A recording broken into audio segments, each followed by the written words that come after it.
you have a good shot? Am I voguing it right? Well, are you stuck in your house with nothing to do? Erin is here to bake with you. Quarantine Baking with Erin. Hi, and welcome to Quarantine Baking with Erin.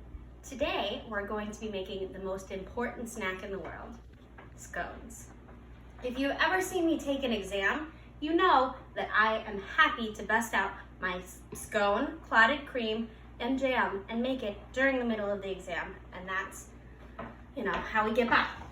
Okay, so to start off, we're going to mix the dry ingredients.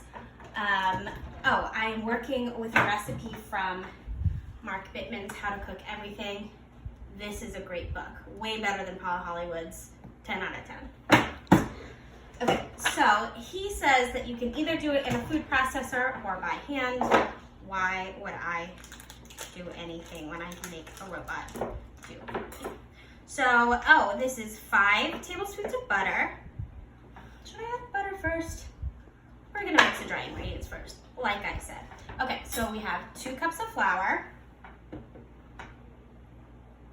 All right, I'm gonna put that in there. Then I think 4 teaspoons, let's check, of baking powder, not soda. I think I've made that mistake before, but I usually am fairly good about it. All right, so we're just gonna do a tablespoon, which is 3 teaspoons. Yay, English standard measurement system. And 1 more teaspoon, so that's 4 teaspoons. It says a scant teaspoon salt, so we're gonna measure that like this.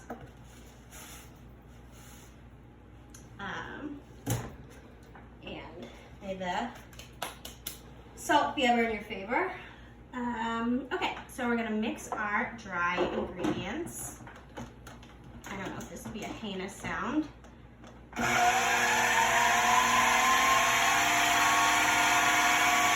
And that's just to make sure that you're not getting clusters of baking powder, not soda.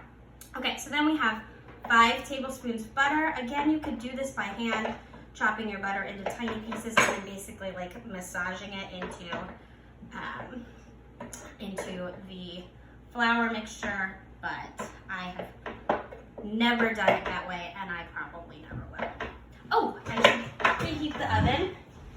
We're learning from our mistakes to 450, and we're gonna learn from our other mistakes of leaving the cast iron in the oven every single time.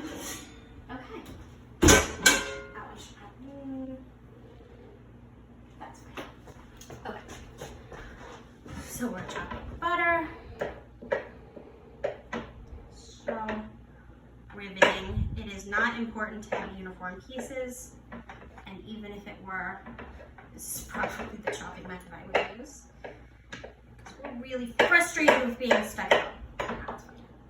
Okay, butter into the food processor, and then you're gonna, I don't know if you need to pulse it or just put it on. Whenever it says pulse, I just put it on high.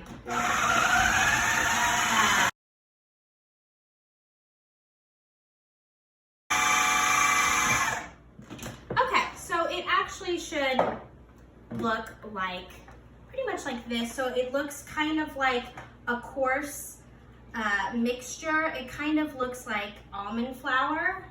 I'm gonna but the butter is mixed in. There aren't any real clumps, but it's still gonna be almost like really finely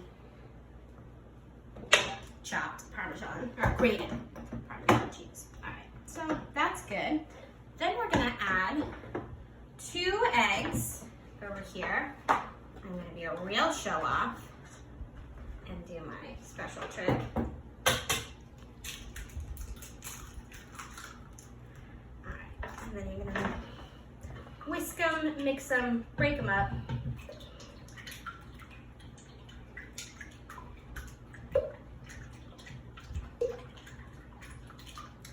and add 3/4 cup heavy whipping cream. If anyone wants to let me know the difference between heavy cream and heavy whipping cream, I would greatly appreciate it. I've never looked it up, and I'm sure there's a vital difference that I have constantly been missing. Okay, so we'll mix this together, and then we're gonna add our wet and our dry ingredients.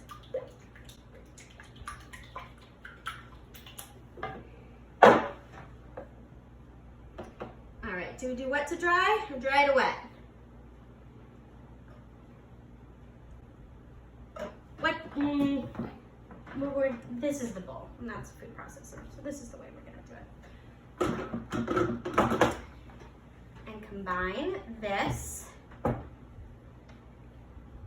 It should be kind of like very thick biscuit dough.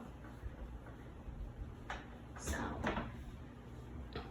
that kind of goodness. So just mix that until it's thoroughly blended. So if you want to make raisin scones, I used all of my raisins yesterday. I don't have any blueberries. So we're just gonna make plain scones and then zhuzh them up with various things afterwards. All right. So now that we have our mixture, let's get our flour and dust our little cutting board workstation.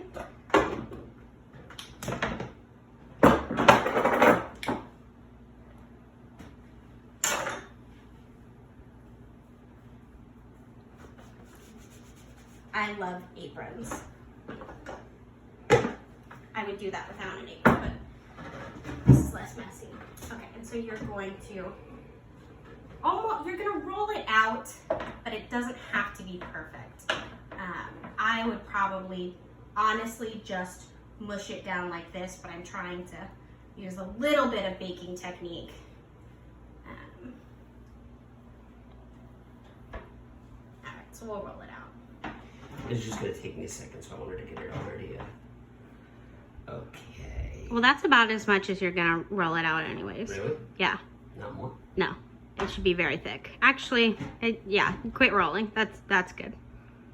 So now that this is beautifully rolled out, now we need to shape the scones. I used to take like the top of a mason jar and make perfect little round scones, but I have grown fond of the more messy triangle-y scones.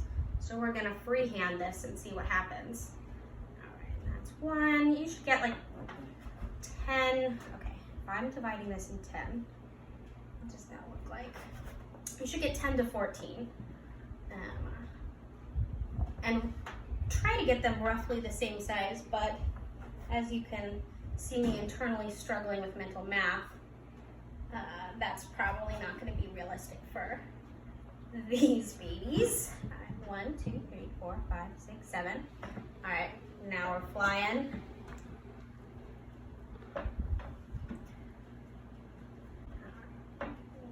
Squished down a little bit. This is some genius geometry you got going on. I did get an A in 9th grade geometry. Yeah, who didn't?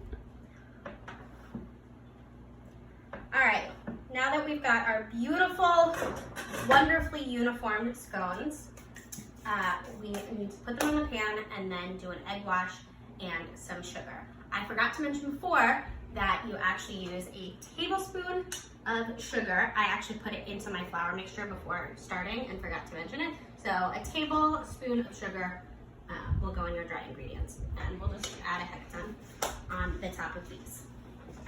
1, 2, 3, 4, 5, 6, 7, 8, 9, 10,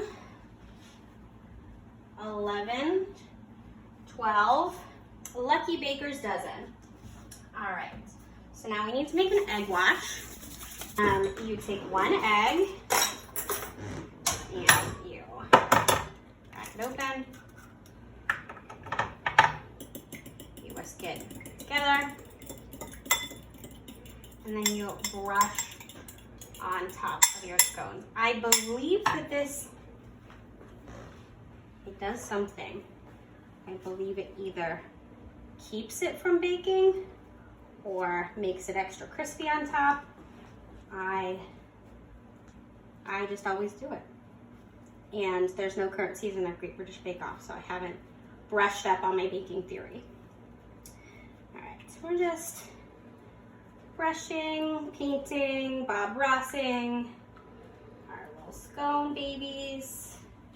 Brush, brush, brush, brush, brush, brush, brush. Okay, they are brushed. Then they're going to be sprinkled with sugar. It says to use 1 tablespoon. I move with the spirit, so it's going to be a lot of sugar. We're going to have nice dusting. Kind of like Salt Bay. At Sugar Scones. Apparently Salt Bay has a restaurant, but I'm sure if Gramercy is closed right now, then I'm sure Salt Bay's restaurant probably is too. That's some little New York restaurant scene insider information. Because I'm an urban woman now. Okay. So, no, sugar. This is definitely sugar.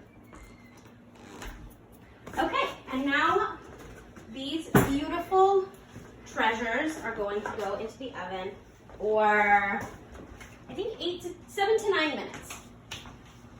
So, 7 to 9 minutes. Let's just go right in between. They will probably get different degrees of brown. Can we put them all in at the same time? Put them all in. We'll see what happens. And the good thing with scones is you do not have to wait.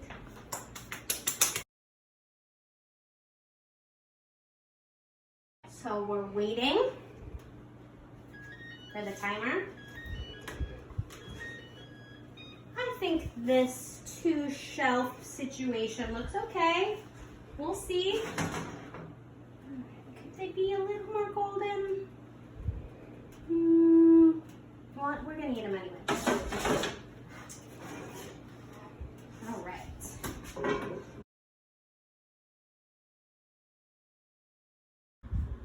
So now it's trying time for my half. I'm going to be placing creme fraiche, which is the greatest cream dessert product. That's gonna go right over the top here.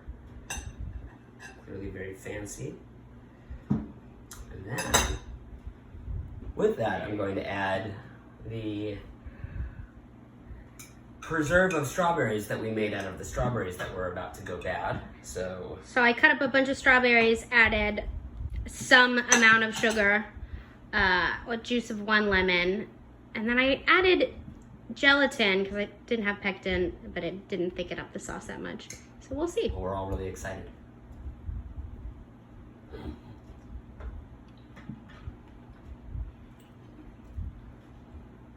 These are amazing. I noticed how you took a bite out of my half. There are more. All right, now I'm going to make my half, which I will be using double cream, which I think is better than clotted cream, but they're basically the same thing. I'm sure there's a difference.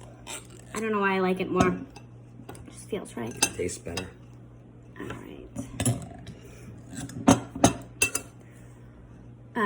Just so you know, if you're ever buying scones in America, you generally have to bring your own clotted cream. I have done this, and it's worth it. Okay, and then I will also be using blackcurrant jam, also more of an English product. Earlier, Michael said it was just a glorified grape jam, and so now we're mad at each other. All right. My measly half, since my husband stole half of this glorious treat. Half minus a large bite. Mm. I was right. What would you give this? I would give this a 12 out of 10. All right, I'll give it an 8 out of 10. Wow. Yeah, it is one of the best, most important snacks of our generation. Bye.